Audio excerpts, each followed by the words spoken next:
Hey guys, welcome back हो गया है चैनल पर। तो सबा का शुएब का दोनों का व्लॉग आ गया है अभी। हालांकि सबा का जो लास्ट वाला व्लॉग है उसके भी काफ़ी सारी चीज़ें रह गई थी बात करने को, तो लेकिन चलो जी अभी हम बात करते हैं नए व्लॉग पर। तो शुएब इब्राहिम का नया व्लॉग आया है जहाँ पर वो कुछ डरा हुआ भी नज़र आया है।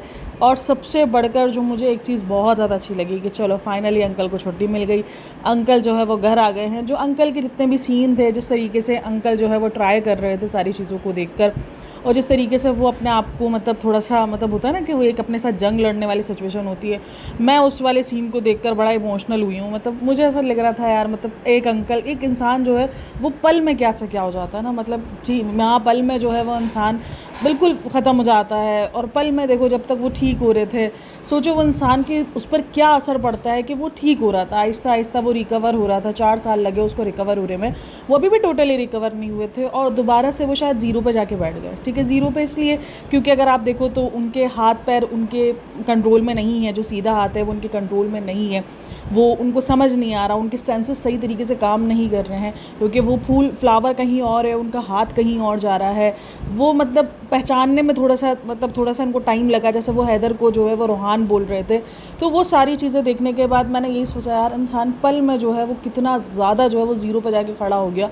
मतलब सोचो उसने 4 साल अपने आप को रिकवर किया, थोड़ा थोड़ा रिकवर हुआ, उम्मीदें होना शुरू हो गई, और उसके बाद वो 4 साल बाद ज़ीरो पर जाके खड़ा हो गया। दोबारा से अगेन वो उसका सब कुछ दोबारा से स्टार्ट होगा, दोबारा से रिकवरी होगी, वो प्रैक्टिस, वो सारी चीज़ें। हालांकि अभी तो वो रुकी नहीं थी, अभी तो वो चल रही थी, लेकिन वही हुआ कि लेफ़्ट साइड को अभी इन्होंने ठीक किया था। मतलब अभी वो बेहतरी थी लेफ़्ट साइड की तरफ, वहाँ अब राइट साइड भी ख़राब हो गई और राइट साइड पर भी अब बहुत काम करना है। ये मैं कोई कॉल आउट या ट्रोल पे नहीं कह रही हूँ, मैं लिटरली उस वीडियो को देखने के बाद इमोशनल हुई थी। जो अंकल के जितने भी मोमेंट्स थे, क्योंकि अंकल इतने दिन बाद नज़र आए हैं, और वो चीज़ मुझे बहुत ज़्यादा जो है वो देखने के बाद ना बहुत अजीब सा फील हो रहा था। मतलब कि ज़ीरो पर वो जो ज़ीरो वाली फीलिंग्स थी ना, मैं ये सोच रही हूँ यार इंसान कितना डिमोटिवेट हो जाता है ना। मतलब जब आप दोबारा ज़ीरो पे चले जाओ, ठीक है आप मोटिवेट होते हो कि नहीं मैं दोबारा से करूँगा, बट आई नो कि जब आप किसी चीज़ के लिए कुछ कर रहे हो और जब आप दोबारा से अगेन उसी ज़ीरो पे जाके खड़े हो जाओ, तो फिर आपको बहुत ज़्यादा फील हो रहा होता है। आप थोड़ी देर के लिए ना मतलब एक सुन हो जाते हो, आप थोड़ी देर के लिए सोचना मतलब बंद कर देते हो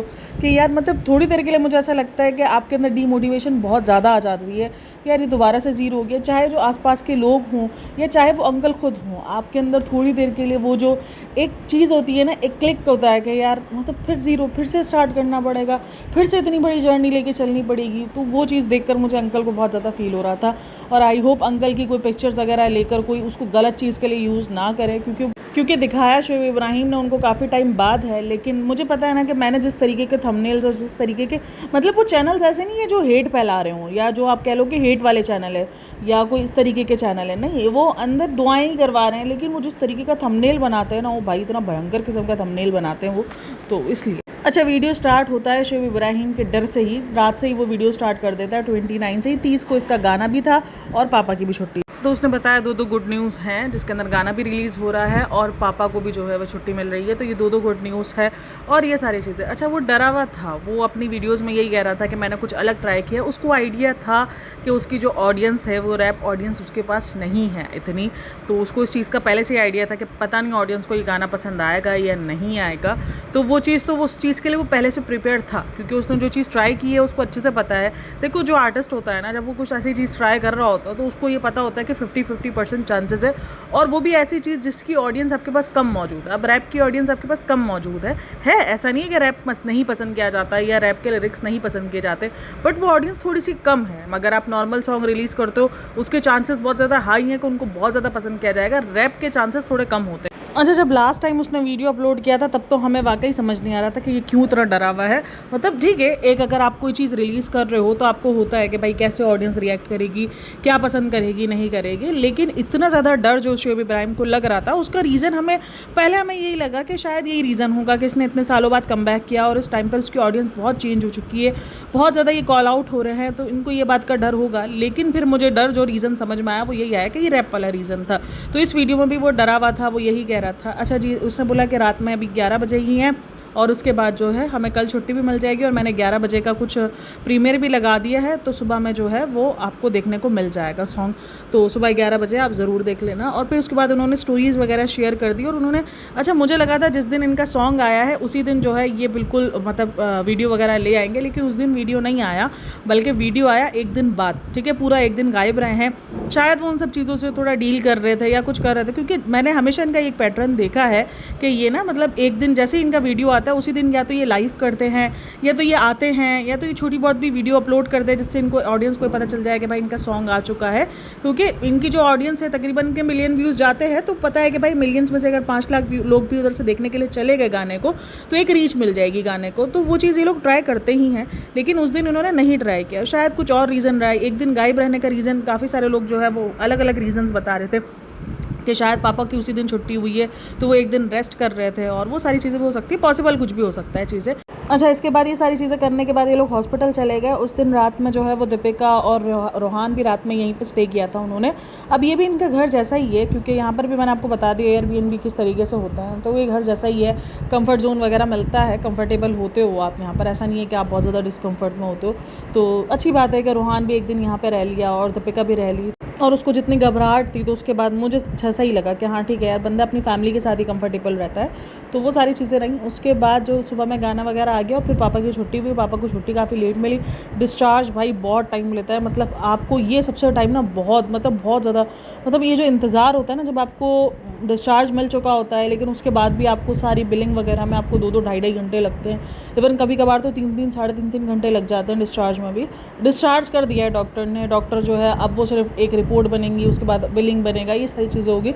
उसमें आपका इतना टाइम जाता है ना, और मुझे लगता है आप पूरे टाइम जितना हॉस्पिटल में रहने में बेजार नहीं हुए ना, उस 2 से 3 घंटों के अंदर इससे ज़्यादा बेजार हो जाते हो। मतलब वो वाली सिचुएशन हम सब ने देखी है। और मुझे ना इनकी ये चीज़ समझ में नहीं आती, मतलब भाई ये थोड़ा सा ये डाउन टू अर्थ बनने की ट्राई करते हैं, क्या करते हैं। मतलब ऐसी जगह है जहाँ पे लोग चाहते हैं, चाहे इन्होंने कुछ भी मेमोरीज इकट्ठा की हो, लेकिन लोगों को लगता है कि नहीं भाई ये ऐसी जगह है जिस मकसद के लिए हम यहाँ आए, हम दोबारा कभी भी इस जगह को नहीं देखना पसंद करेंगे। यानी हम नहीं सोचेंगे कि भाई हमें कभी भी किसी भी तरीके से इस जगह को आना चाहिए या ये हमारी मेमोरीज़ में रहें। क्योंकि ये मतलब जो सिचुएशंस रही हैं, जो 1 महीना अप एंड डाउन आपने अपने फादर को लेके देखा है, वो बहुत ख़तरनाक है। ठीक है ना, अप एंड डाउन आपने बहुत ज़्यादा देखे। इतने टाइम तक पापा आईसीयू में रहे, हर एक चीज़। तो ये जो बीएनबी था, ये आपके लिए कोई यादगार बीएनबी रह ही नहीं सकता। लास्ट टाइम भी जब दीपिका की सर्जरी थी तो यही कहा था कि मुझे यहाँ का खाना अच्छा लगता है, मुझे यहाँ का मिल्क शेक, ये चीज़ें मतलब ये नॉर्मल इंसान में नहीं कनेक्ट कर पा रहे होते। और इसे डाउन टू अर्थ वो तो नहीं बोलेंगे ना कि ये डाउन टू अर्थ है या ये जो है एक अलग किस्म का इंसान है, नहीं। ये मतलब ये अजीब ही हरकत है। इन्होंने 2 बार ये हरकत की है। चलो लास्ट टाइम जो दीपिका वाले टाइम पर हरकत की, तो उसका तो मेरे पास एक थोड़ा सा मुझे लगा है कि शायद ये एक सोच इनकी हो सकती है। बट ये जो मेमोरीज़ वाला इकट्ठा कि हम बाद में दोबारा से ले लेंगे, मतलब ये क्या है। मतलब तुम तो भाई शुक्र अदा करोगे कि भाई यहाँ से मेरी जान छूटी है और मैं अब अपने घर जा रहा हूँ। ये डाउन टू अर्थ बनना नहीं होता। ये आप डाउन टू अर्थ से ज़्यादा आप अजीब लग रहे हो। आप लग रहा है कि भाई मतलब कि आपने ऐसी क्या मेमोरीज़ यहाँ पे बना ली है कि आपको यहाँ से 1-1.5 महीना ज़रूर आप यहाँ पे रहे हो, लेकिन ये वो जगहें होती है जहाँ आप दिल से नहीं रह रहे होते, जहाँ आपका दिल नहीं चाह रहा होता, जहाँ आप ये सोच भी नहीं रहे होते कि आप दोबारा इस जगह पर आओगे इस वाली सिचुएशन में। मतलब कभी अगर आपके पास कोई रुकने वाली सिचुएशन भी हो तो आप चाहोगे कि भाई मैं ये ना लूँ, मैं कोई दूसरा ले लूँ, कोई और एयरबीएनबी ले लूँ, क्योंकि यहाँ से मेरी वो तल्ख मेमोरीज़ है। क्योंकि आपके पास यहाँ पर जो यादें होंगी वो कोई अच्छी यादें नहीं होंगी। यहाँ पर आपके पास बहुत तल्ख मेमोरीज़ होंगी, जहाँ पर आपको ये पता होगा कि आपने 24-24 घंटे किस तरीके से गुजारे हैं। पापा की कंडीशंस जब बुरी रही है तो आप कितना ज़्यादा जो है वो परेशानी में रहे हो इस घर के अंदर। तो ये गुड मेमोरीज़ के अंदर आपके नहीं आएगा ये घर, तो इसलिए आप कभी भी नहीं चाहोगे कि आप इस घर में आके रहो। तो ये चीज़ मुझे बड़ी अजीब लगती है इनकी कि ये बैचलर लाइफ, मतलब ये क्या था। मतलब वही ठीक है, हंसी मजाक है आपके घर के अंदर, आपके घर के अंदर थोड़ा माहौल जो है वो हंसी मजाक वाला है, बट ये थोड़ा सा ज़्यादा हो जाता है जो आपके घर के अंदर चीज़ें चल रही होती है ना। खैर वो पापा को लेकर आता है और वो जो इमोशनल सीन था वो बहुत ज़्यादा, मतलब वो जो एंट्री थी वो बहुत ज़्यादा इमोशनल थी। और एक तो आंटी का भी, मतलब इनका मुझे नहीं समझ में आता, मतलब ये इतना ज़्यादा रिजर्व वाली फीलिंग क्यों आती है। मतलब भाई तुम लोग फैमिली हो। इंसान ऐसे किसी अगर अनजान इंसान से मिलता है ना तो समझ में भी आ रही होती है कि हाँ ये वाली फीलिंग्स। और 6 साल से आप व्लॉगिंग कर रहे हो, ऐसा नहीं है कि आपकी व्लॉगिंग भी कोई आपके घर में अभी अभी स्टार्ट हुई है। 6 साल से आपके घर में व्लॉगिंग चल रही है, 6 साल से सारी चीज़ें हो रही है। उसके बाद भी आपके घर के अंदर जो है वो अजनबियत ऐसी है। जब पापा आए वो जिस तरीके से एक करके जाके मिल रहे, मतलब वो ऐसा लग रहा है फॉर्मेलिटीज़ है जो नहीं वो स्कूल में सारे वो सिस्टम करवाए जा रहे होते हैं बच्चों को कि नहीं ऐसे करना है, लाइन वाइज आओ और ऐसे बोलो, ऐसे करो। और सबसे ज़्यादा जो मुझे बिहेवियर नज़र आया वो अम्मी का नज़र आया कि अम्मी जिस तरीके से, हालांकि जो सुबह में बिहेवियर था वो मतलब एक हस्बैंड वाइफ का जैसा होता है वैसे ही था कि वो उनके पाँव वगैरह में मालिश वगैरह कर रही थी बैठ के, लेकिन जब वो आए हैं तो वो जिस तरीके से मिल रही हैं ऐसा लग रहा है किसी मेहमान आया कोई घर में उससे मिल रहे हैं, कैसे हो, आ गए घर, और क्या बोला दूसरा कि हाँ कैसा लगा, अच्छा लगा। मतलब ये सारी सिचुएशन भाई ये मतलब क्या है, मतलब ये इतनी फॉर्मेलिटी वाली मिलना क्यों है, मतलब आपके घर में इतनी अजनबियत क्यों है एक दूसरे के साथ, आपके खूनी रिश्ते हैं भाई, खूनी रिश्तों में ऐसी अजनबियत कब से होने लगी है। मतलब अगर आपकी अम्मी या कोई, अगर आप मतलब चलो ठीक है अगर आप हॉस्पिटल में नहीं जा पा रहे हो किसी भी रीज़न से और वो घर पर आ रहे हैं तो आप उससे आकर ऐसे फॉर्मेलिटी से तो नहीं निभोगे ना, नहीं मिलोगे, आपका तो एक बिहेवियर ही अलग होगा, आपकी तो एक अपनायत ही अलग होगी कि भाई घर में आ गए हैं, मतलब आपकी तो एक जो आंखों से मोहब्बत निकल रही होगी वो एक अलग ही चीज़ होगी। मुझे वो चीज़ हमेशा इनके घर में मिसिंग नज़र आती है, इनके घर में ये चीज़ अजीब है। मतलब ये लोग जितना फैमिली वैल्यूज़ का ज्ञान देते हैं उनके घर में फैमिली वैल्यूज़ मतलब जो हम इतना ज्ञान नहीं देते हैं, फिर भी हमारे घर में शायद इनसे ज़्यादा फैमिली जो है वो आपको नज़र आएगी, फैमिली वैल्यू नज़र आएगा, क्योंकि हम लोग एक दूसरे के साथ इतना कंफर्टेबल हैं। मतलब बहन भाई हैं, कुछ सगे बहन भाई आपस में जो है वो आंखें चुरा के बात कर रहे होते हैं, मतलब यहाँ हम जो बहन भाई हैं वो एक दूसरे को डिबड़ डुबड़ के बात कर रहे होते हैं, मारे दाड़ पता नहीं क्या कुछ चल रहा होता है। और मतलब कि कोई ऐसा नहीं है कि हम अनकंफर्टेबल हैं या हम बहन भाइयों से कोई बात करने से झिझक रहे हैं, और बॉन्ड तो यही होता है ना। मतलब हाँ ठीक है चलो माँ बाप से समझ में भी आ रहा होता है कि हमारे माँ बाप थोड़े से स्ट्रिक्ट रहे, तो अभी भी वो एक थोड़ा सा होता है कि नहीं हमारी ना एक बीच में लाइन अभी भी लगती है हमें कि हाँ यार हम थोड़ा सा सोचते हैं कि नहीं हमें नहीं बोलना है। चलो माँ से तो हो चुका है, माँ से तो जो है ना वो माँ बेचारी हल्के में ले ली जाती हैं, कि माँ के साथ तो बहुत ज़्यादा कंफर्ट जोन हो चुका है, कंफर्टेबल है, लेकिन फादर के सामने अभी भी एक जो है ना वो होता है, सोचना होता है कि नहीं यार उन वो जो है ना सही बात करें या ये करें या वो करें, चलो समझ में आ रहा, लेकिन फिर भी इतनी अजनबियत कहीं नहीं हो रही होती भाई। आप अपने फादर के साथ भी कंफर्टेबल उसमें बात कर रहे हो तो आपको पता होता है कि मैं उनसे डिस्कस कर सकता हूँ, मैं उनसे पूछ सकता हूँ, मैं उनसे बात कर सकता हूँ, डिस्कशन चलती है आपकी, सब कुछ होता है। लेकिन इनके घर में सब अलग ही है। मैं इनके घर ही देख रही होती हूँ जब जब इनकी वीडियोज़ आई हैं, ये जब बहन भाई आपस में बात कर रहे होते हैं या ये लोग जो है इसको इज़्ज़त देना नहीं बोलेंगे, ये इज़्ज़त नहीं है, ये जो ना आपके दरमियान जो एक बहुत जब लाइनें दरारें हो जाती है ना और फिर आपको बस मजबूरी के तहत बातें करना हो रहा होता है, तो वो चीज़ फील हो रही होती है। मतलब इतना ज़्यादा जो है वो फॉर्मेलिटी वाली जो बातें होती हैं वो किसी के घर में भी नहीं हो रही होती हैं, फिर ये चीज़ फेक लगती है और ये चीज़ बहुत ज़्यादा अजीब लग रही होती है। क्योंकि मैं सबको हटा करके ये ट्रोल कर रहा है, ये सच बाहर आया, ये सब कुछ बाहर आया, इन सबको हटाकर जो उन्होंने व्लॉग अपलोड किया है मैं सिर्फ वही चीज़ देख रही होती हूँ। और इनके इस व्लॉग को देखने के बाद मेरी बहुत सारी सब्सक्राइबर्स भी हैं जो इन सब चीज़ों से एग्री नहीं कर पा रही, तो क्योंकि उनके मुताबिक ये फॉर्मेलिटीज़ है जो उनके घर के अंदर चल। अच्छा एक और मोमेंट भी, ये वाला इमोशनल बहुत ज़्यादा व्लॉग था। इस इमोशनल व्लॉग को ये भी कहा जा रहा है कि भाई ये इमोशनल व्लॉग इन्होंने जानबूझ के बनाया है ताकि लोग इनको सिंपैथी दे, वो भी सिंपैथी किसमें, सॉन्ग में जाके सिंपैथी दे ताकि लोग इनके जाके सॉन्ग सुन लें, क्योंकि ये व्लॉग बहुत ज़्यादा इमोशनल है। इमोशनल तो रहा है, अब इनके पीछे क्या रहा है क्या नहीं रहा, देखो ये तो वही होता है ना, असम्पशंस ही होते हैं कि आप अज्यूम कर रहे हो कि इन्होंने इसलिए बनाया, इन्होंने इसलिए बनाया है। बट हाँ व्लॉग बहुत ज़्यादा इमोशनल रहा है, इमोशनल मोमेंट्स इसमें बहुत बार आए हैं, जैसे कि दीपिका वाला जब मोमेंट आया, जब दीपिका जा रही होती है अपनी ट्रीटमेंट के लिए भी, तब भी वो जो नाज़ा खाला के गले रखकर वो रो रही होती है, तो वो सारी चीज़ें जाहिर सी बात है, देखो एक माँ को बहुत ज़्यादा डर होता है अपनी जान का, और जब खास करके उसके आगे बच्चा हो और वो बार बार उन सब चीज़ों में जा रही हो, उन सब चीज़ों में उसको गुजरना पड़ रहा हो, वो चीज़ें उसके लिए बड़ी तकलीफ़ें रहती हैं क्योंकि वो अभी तक उस चीज़ से फ्री नहीं हो पाई। हाँ कुछ लोग ये कहते हैं कि आप अपने से नीचे वालों को देखो तो आपको सबक मिलता है, लेकिन मुझे लगता है कि भले आप नीचे वालों को देखकर आपको सबक मिल रहा होता है, आपको हिम्मत मिल रही होती है, लेकिन एट द एंड जो आप पर गुजर गया आप ये नहीं बोल सकते, आप उसको बहुत ज़्यादा लाइटली ले सकते हो, क्योंकि आपके लिए वो तकलीफ़ की आखिरी हद है जिससे आप गुजर रहे हो। ठीक है, तो दीपिका इस टाइम पर जिन तकलीफ़ों से गुजर रही है वो उसके लिए आखिरी हद है, वो उसके लिए बहुत ज़्यादा तकलीफ़, और वो रोना भी उसका दिख रहा है और वो तकलीफ़ भी इसकी आंखों में नज़र आ रही है कि वो बहुत ज़्यादा तकलीफ़ में है, क्योंकि इंसान थकता है। अभी 1-1.5 साल हो चुका है और बहुत सारी चीज़ें, हाँ बहुत सारे लोग ऐसे भी हैं जो सालों साल इन सब चीज़ों से जंग लड़ रहे होते हैं।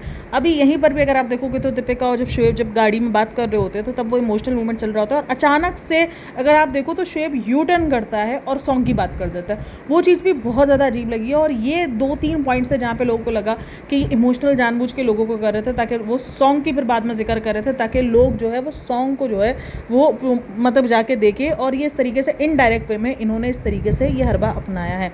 यहाँ पर ये 2 चीज़ें हो सकती है कि शायद वो मूड को थोड़ा सा ठीक करने के लिए भी, या फिर मुझे लगता है कि सिंपल कट भी लग सकता था, क्योंकि आपको ही पता है अच्छे से कि अगर आपकी बीवी इतनी ज़्यादा इमोशनल हो रही है, आप लोग इमोशनल मोमेंट्स शेयर कर रहे हो और उसके बाद अचानक से अगर आप सॉन्ग का बोलोगे तो वो चीज़ कहीं ना कहीं इधर से कनेक्ट होगी ही कि कहीं आप ये इन सब चीज़ों के लिए तो नहीं बोले ताकि लोग आपका सॉन्ग जाके सुने।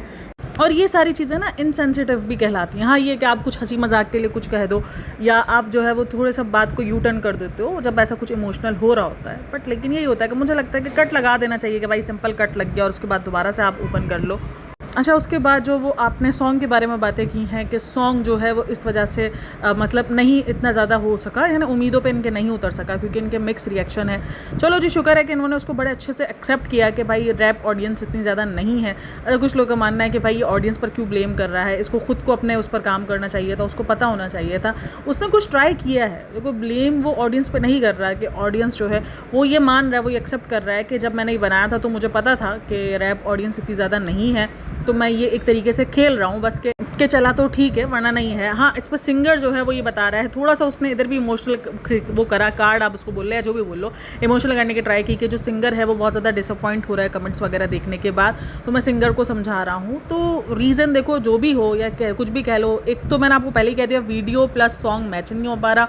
रैप सॉन्ग्स जो हैं वो ज़्यादातर जो है इस तरीके की वीडियोस पे नहीं शूट करते। रैप सॉन्ग में ये होता है जो म्यूज़िक जिसने म्यूज़िक गाया होता है ना, मतलब जो गाना जिसने गाया हुआ होता है, जिसने रैप किया होता है, तो वही ज़्यादातर वीडियो में फीचर हो रहा होता है या इसी तरीके के रैप जो है ना, इस तरीके का रैप सही लग रहा होता है, तो वो होता है। और रैप ऑडियंस कम है, मैं इस चीज़ को कभी नहीं कहूँगी कि ये ब्लेम कर रहा है या ये कर रहा है, नहीं, रैप ऑडियंस कम है, रैप नहीं सुनते। अब मैंने भी आपको अपना बता दिया कि मैं भी इस गाने को एक बार के बाद दूसरी बार नहीं सुनूंगी क्योंकि मैं रैप नहीं सुनती हूँ, मुझे रैप्स नहीं पसंद है, सिर्फ इसका नहीं किसी का भी रैप नहीं पसंद है। इस वीडियो को देखने के बाद 2-3 बार मैंने ये फील किया है कि वो थोड़ा सा ऑडियंस को इमोशनल साइड कर रहा है कि भाई जाके इमोशनल साइड के उस पर ही जाके आप गाना देखो। और वो कह रहा है कि भले आप बार बार ना सुनो लेकिन आप एक बार जाके ज़रूर गाना सुनो।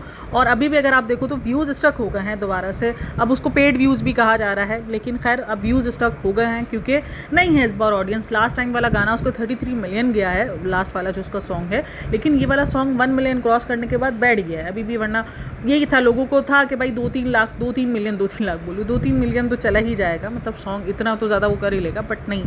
तो यही था कुछ ये वीडियो, और इस वीडियो में इमोशनल मोमेंट्स बहुत ज़्यादा थे।